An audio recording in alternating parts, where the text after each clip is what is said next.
Semaine nationale de l'arbre est une institution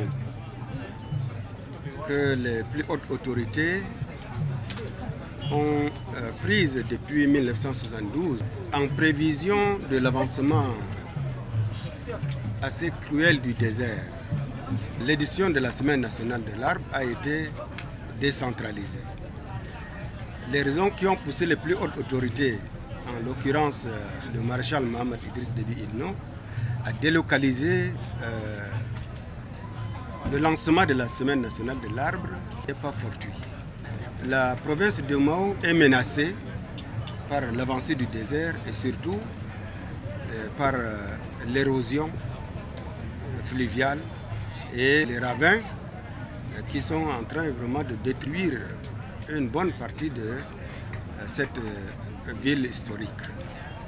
C'est pourquoi le chef de l'État a choisi qu'on vienne dans cette province lancer la Semaine nationale de l'arbre, d'une part pour sensibiliser la population de cette province pour l'importance de la plantation des arbres.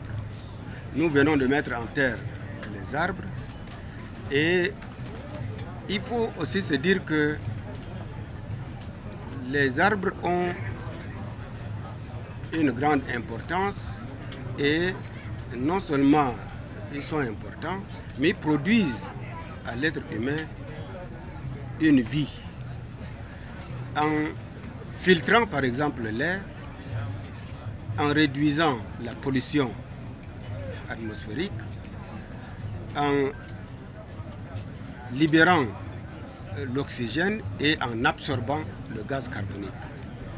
Et les arbres aussi fixent l'azote au sol, ce qui voudra dire que les planteurs, c'est-à-dire les agriculteurs, pourront en bénéficier de l'azote qui est fixé au sol par les arbres.